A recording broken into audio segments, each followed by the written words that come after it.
Ads లేకుండా latest episodes చూడండి. ఇప్పుడు మీకు సంతోషమే కదా? తృప్తిగా ఉన్నాను.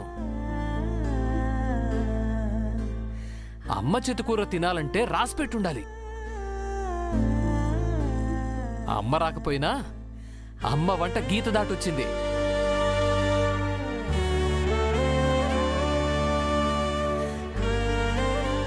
అంతా చేతి మహిమ.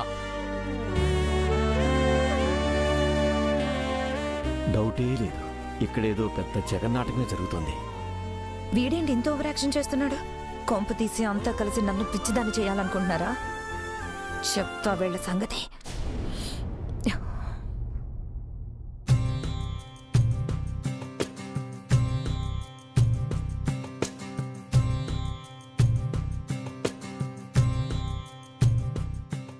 అస్సలు అమ్మ చేతి వంట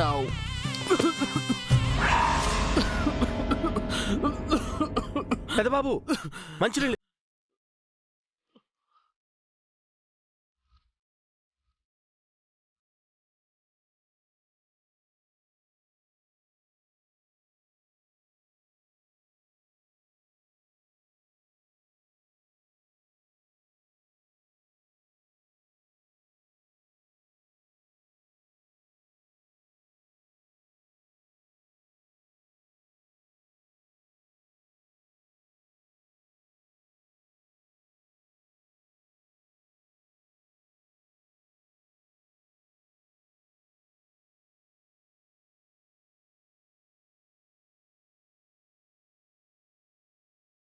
మెల్లిగా తినండి.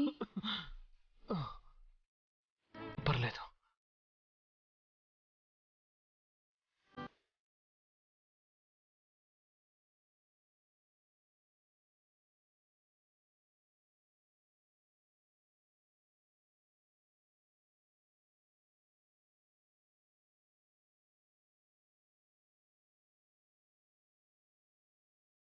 అరే అదేంటండి అప్పుడు చేయగడిగేస్తున్నారు?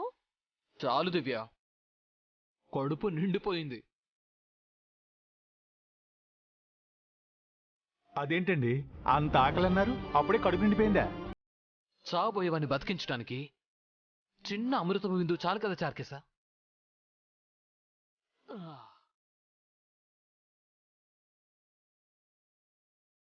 అన్నదాత సారీ కూరదాత సుఖీభవ.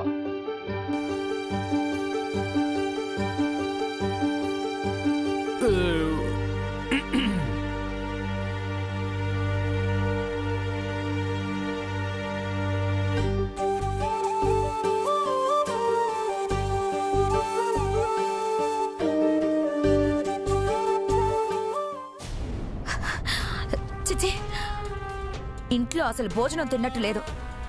దీనికంటే జైల్లో చిప్పకుడు తినడం బెటర్ అనిపిస్తుంది. అందుకేనా సిస్టర్ భోజనం మధ్యలో చేయగడుకుని వచ్చేశారు? ఇదంతా మీ వల్లే. నేనేం చేశాను సిస్టర్? మీరు ఆ దొంగతనం చేసి ఉండకపోతే నేను అరెస్ట్ అయ్యేదాన్నే కాదు, జైలుకు వెళ్లేదాన్నే కాదు, అది నన్ను బయటకు తీసుకొచ్చేదే కాదు, ఇప్పుడు ఇంట్లో ఇంత డ్రామా జరిగేదే కాదు. అబ్బో, ఈవిడ పదే పదే అదే గుర్తు చేస్తుంది. ఇందాక జరిగింది డ్రామాని మీరు కనిపెట్టేశారా సిస్టర్? ఆ కర్రీ ఒక ప్లాన్తో గీత దాటి వెళ్ళిందని మీకు తెలిసిపోయిందా? నాన్న కర్రీ ఇటువైపు పాస్ చేస్తాడని మీకంత ఖచ్చితంగా ఎలా తెలుసు? కొడుకు ఆకలితో ఉంటే ఏ తండ్రి తట్టుకోలేడండి. నిజం చెప్పండి, హర్ష ఆకలితో ఉన్నాడనే కదా కర్రీని కావాలన్నటువైపు నెట్టారు? వాడలా అంటుంటే తప్పలేదు. అంత మాత్రాన వాడి మీద కోపం పోయిందనుకోకు. మెల్లమెల్లగా బావుగారికి వాళ్ళపై కోపం తగ్గిపోతుంది సిస్టర్. త్వరలోనే అందరూ కలిసిపోతారనిపిస్తోంది. వచ్చే సంక్రాంతి పండక్కి అందరం కలిసి షాపింగ్ చేస్తామేమో అనిపిస్తోంది సిస్టర్. నాకు కోపం తెప్పించకండి అన్నయ్య గారు. అలా అంటే నాకు ఇంకా కోపం పెరిగిపోతుంది. మరి అంత కోపం ఏంటండి మీకు? అలా నన్ను అరిచేశారు? బాగా ఎక్కువ అరిచేశానా? మరి మీరే కదండి పర్ఫార్మెన్స్ చేయమన్నారు. కానీ మీరు జీవించేశారు. మీకంత కోపం వస్తుందని నేను ఊహించలేదు తెలుసా? మీ కోపానికి కారణం ఏంటో నాకు అర్థం కావడం లేదండి.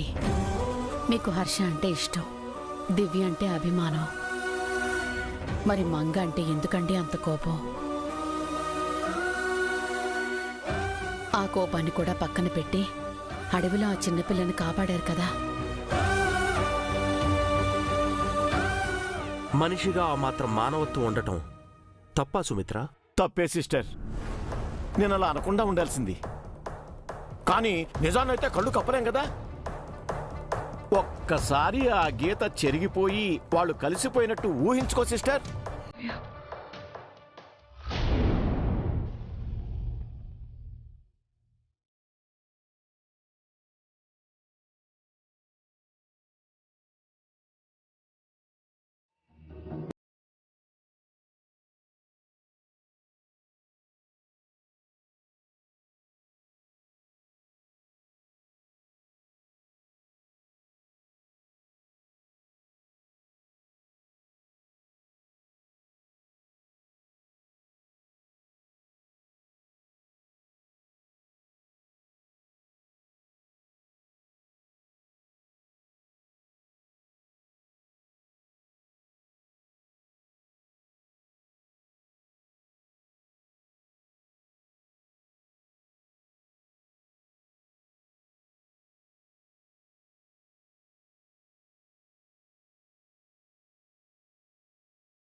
ఏంటి సిస్టర్, నుల్చునే పీడకల కన్నట్టు అనిపిస్తోంది? అవునన్నయ్య గారు, అదే నిజమైతే నేను చావడం ఖాయం. ఆ గీత చెరిగిపోకూడదు. వాళ్ళు శాశ్వతంగా ఇంట్లో నుంచి వెళ్ళిపోవాలి. అలా అనుకునే చిన్నత్తయ్యని మార్చాలండి. గీతని చెరిపేయాలి. అందరం కలిసి ఒకటిగా ఉండాలి. ఆ రోజు త్వరలోనే వస్తుందని నా నమ్మకం అండి. మీరది సాధిస్తారు. అది నా కళ్ళ ముందు కనబడుతోంది. ఈరోజు మీ కళ్ళల్లో సంతోషాన్ని చూశాను, ఒక సంతృప్తిని చూశాను. అది ప్రతిరోజు చూడాలనుకుంటున్నాను. నేనేం కోరుకుంటున్నానో మీకు ఈ పాటికి అర్థమై ఉంటుంది.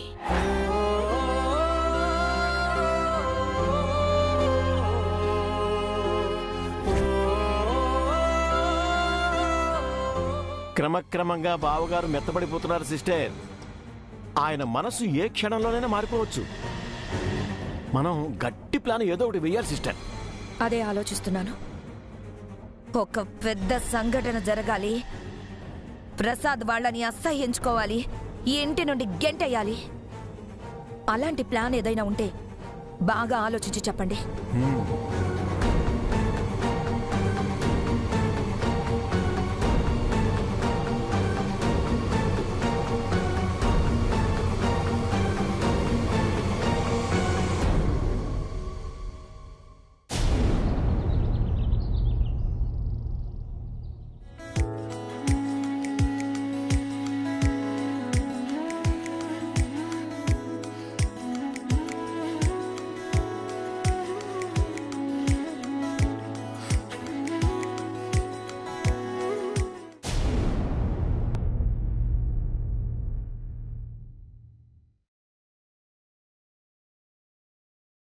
ఎక్కడికి డాడీ రెడీ అవుతున్నారు?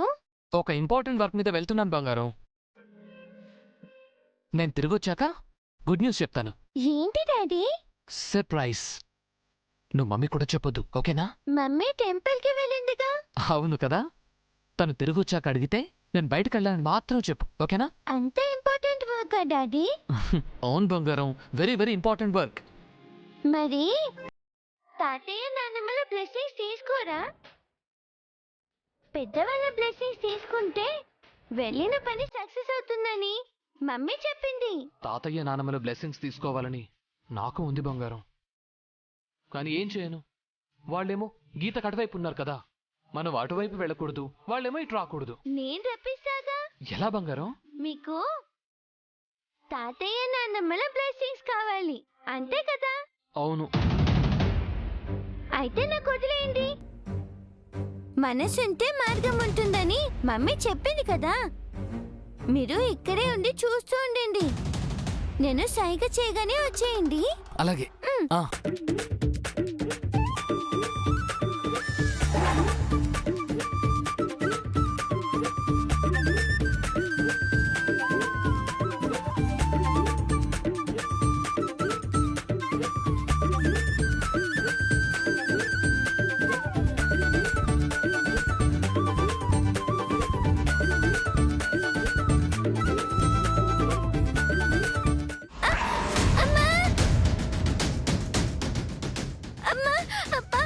మంగా, అయ్యో మంగా.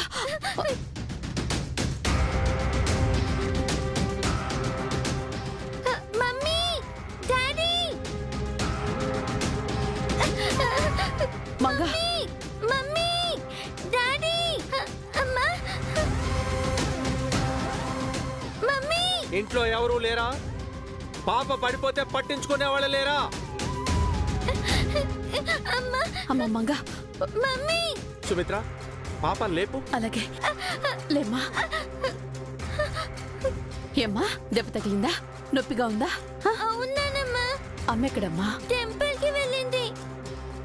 నాన్న బయటికి వెళ్ళడానికి రెడీ అవుతున్నాడు. బాగుంది.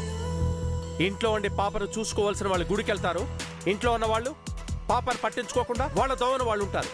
చిచి, పేరుకే పేరెంట్స్, బాధ్యత లేదు ఎవరికి.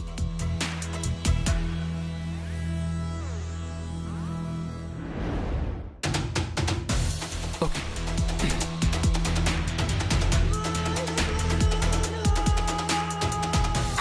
అమ్మా, అమ్మా, నొప్పి. అమ్మా, అబ్బా. మంగా, ఏమైందమ్మా? మంగా, కింద పడ్డాను డాడీ. అయ్యో, ఎక్కడ పడ్డావు? దెబ్బలు తగలే?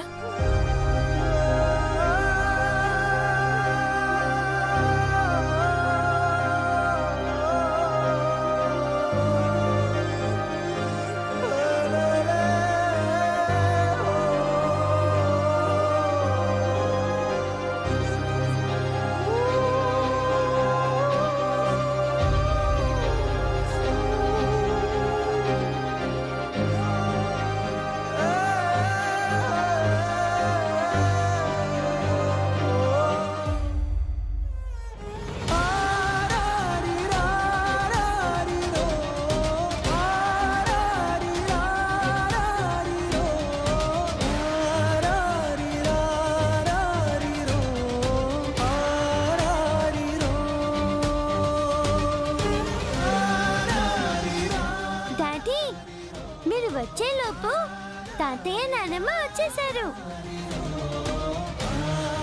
థ్యాంక్ యూ తాతయ్య, థ్యాంక్ యూ నానమ్మ. మాకు మీ బ్లెస్సింగ్స్, సారీ కేరింగ్ కావాలి.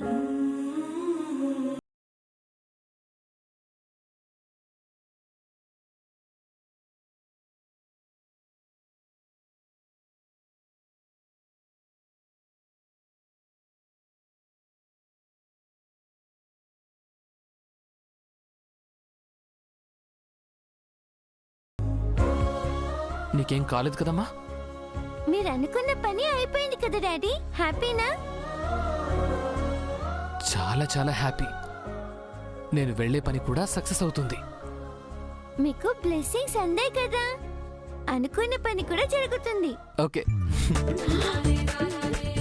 పోసి దొంగ పిల్ల, ఇదంతా ఆశీర్వాదం కోసమా? అవునానమ్మా.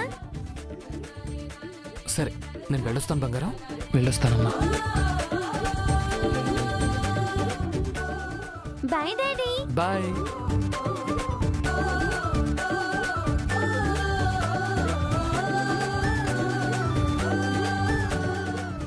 నానమ్మ, ఏంటి? తాతయ్య కోపంగా ఉన్నారు. తాతయ్యతో మీరు వెళ్ళి మాట్లాడండి.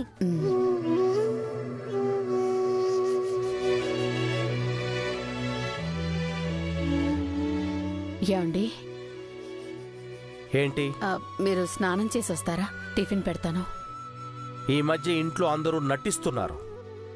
చిన్న పిల్లలతో సహా ఆరితేరిపోయారు. ఒక మంచి పని కోసం నటించడం తప్పు కాదు కదండి. ముందు వెధవ పనులు చేయటం ఎందుకు, ఆ తర్వాత సరిదిద్దుకోవటం ఎందుకు?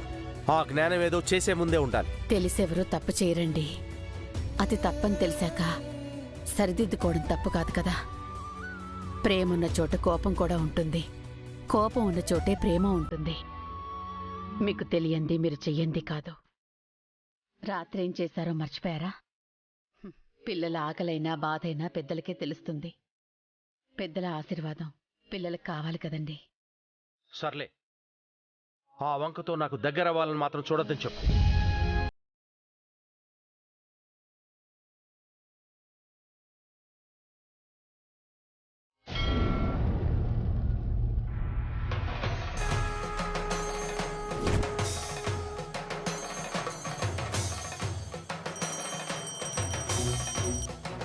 మీరు చేస్తుంది నాకు నచ్చట్లేదు దివ్యమ్మ.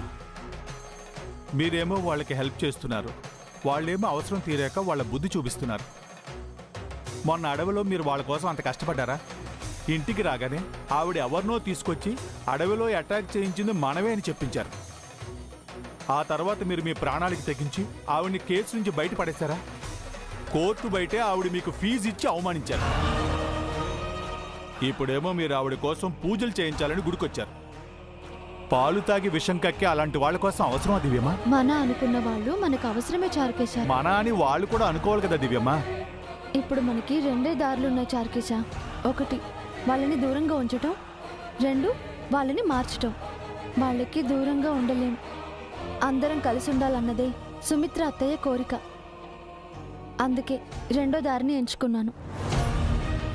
భువన అత్తయ్యని మార్చాలి, ఏడుకొండల బాబాయ్, తాయారు పిన్ని, కుమారిని కూడా మార్చాలి. వీళ్ళు మారితే చాలు, దీపు మారినట్టే. ఇక మావయ్య గారు ఎలాగో మంచివారే, ఆయన్ని మార్చాల్సిన అవసరం లేదు. కాస్త టైం పడుతుంది, కానీ అంతా సెట్ అయిపోతుంది. ఏంటో దివ్యమ్మ, మీ ఓపికకి సహనానికి మెచ్చుకోవాలి.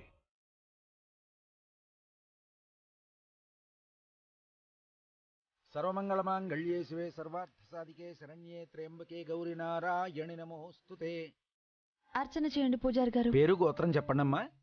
వశిష్ఠ గోత్రం, భువనేశ్వరి. వశిష్ఠ గోత్రోద్భవస్య భువనేశ్వరి నామధేయస్య సహ కుటుంబానాం క్షేమ స్థైర్య ధైర్య విజయ అభయ ఆయురారోగ్య.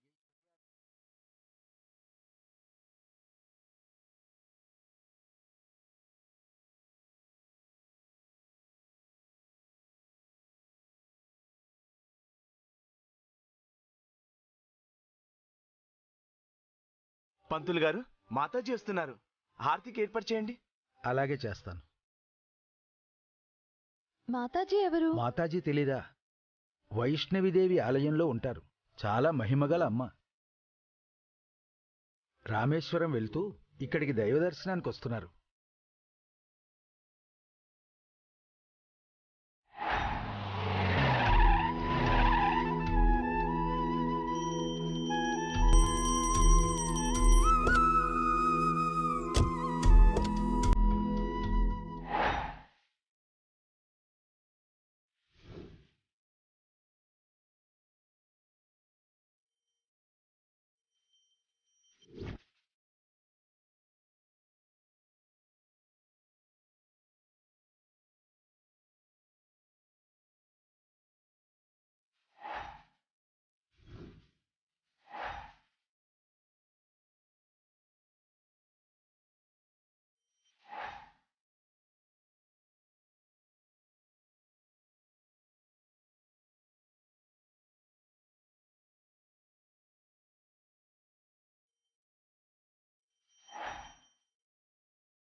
ఓం శాంతాకారం భుజగశయనం పద్మనాభం సురేశం విశ్వాకారం గగనసదృశం మేఘవర్ణం శుభాంగం లక్ష్మీకాంతం కమలనయనం.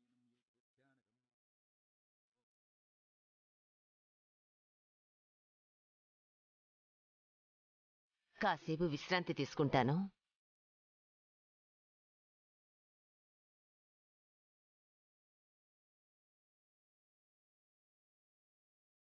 పెద్ద మహిమగల మాతాజీ అంట. చాలా దూరం నుంచి వస్తున్నారంట. ఆవిడికి జరిగింది, జరిగేది, జరగబోయేది కూడా తెలిసిపోతుందంట.